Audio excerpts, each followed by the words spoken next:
एक छोटे से शांत गांव में रामू नाम का एक गरीब लड़का रहता था। उसकी जिंदगी में हमेशा दुख और परेशानियां ही थी।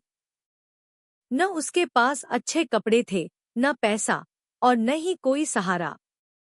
लेकिन एक चीज थी जो उसके पास सबसे खास थी, उसका अटूट विश्वास भगवान हनुमान जी पर। हर मंगलवार रामू सुबह जल्दी उठता, नदी में स्नान करता और पास के मंदिर जाकर हनुमान जी के सामने सिर झुकाकर प्रार्थना करता। उसकी आंखों में आंसू होते और दिल में एक ही पुकार, हे बजरंग बली, मेरी जिंदगी में भी खुशियां भर दीजिए, मेरे दुख दूर कर दीजिए। गांव के लोग अक्सर उसका मजाक उड़ाते थे। कहते थे कि पूजा करने से कुछ नहीं होता। लेकिन रामू ने कभी उनकी बातों पर ध्यान नहीं दिया। उसका विश्वास हर दिन और मजबूत होता गया। वह हर मंगलवार व्रत रखता, मंदिर में सिंदूर और चमेली का तेल चढ़ाता और पूरे मन से हनुमान चालीसा का पाठ करता। एक दिन गांव में एक संत आए। रामू ने पूरे दिल से उनकी सेवा की, उन्हें खाना खिलाया और उनके चरण छुए। संत उसकी भक्ति देखकर बहुत प्रसन्न हुए। उन्होंने कहा, बेटा, तुम्हारी भक्ति सच्ची है। अगर तुम इसी श्रद्धा से हर मंगलवार पूजा करते रहोगे तो हनुमान जी स्वयं तुम्हारी सहायता करेंगे। यह सुनकर रामू के मन में एक नई उम्मीद जागी।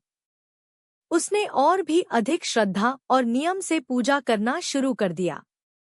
अब वह हर मंगलवार कुछ विशेष उपाय भी करने लगा।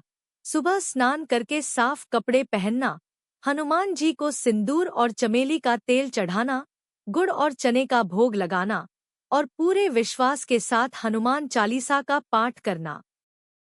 समय बीतता गया, लेकिन एक दिन उसकी जिंदगी में एक बहुत बड़ी परीक्षा आ गई। उसकी माँ अचानक बहुत बीमार हो गई। घर में पैसे नहीं थे, दवाई खरीदने तक के लिए भी नहीं। रामू पूरी तरह टूट गया। वह भागता। एक छोटे से शांत गांव में रामू नाम का एक गरीब लड़का रहता था। उसकी जिंदगी में हमेशा दुख और परेशानियां ही थी। न उसके पास अच्छे कपड़े थे, न पैसा और न ही कोई सहारा। लेकिन एक चीज थी जो उसके पास सबसे खास थी, उसका अटूट विश्वास भगवान हनुमान जी पर। हर मंगलवार रामू सुबह जल्दी उठता, नदी में स्नान करता और पास के मंदिर जाकर हनुमान जी के सामने सिर झुकाकर प्रार्थना करता। उसकी आंखों में आंसू होते और दिल में एक ही पुकार, हे बजरंग बली, मेरी जिंदगी में भी खुशियां भर दीजिए, मेरे दुख दूर कर दीजिए। गांव के लोग अक्सर उसका मजाक उड़ाते थे। कहते थे कि पूजा करने से कुछ नहीं होता। लेकिन रामू ने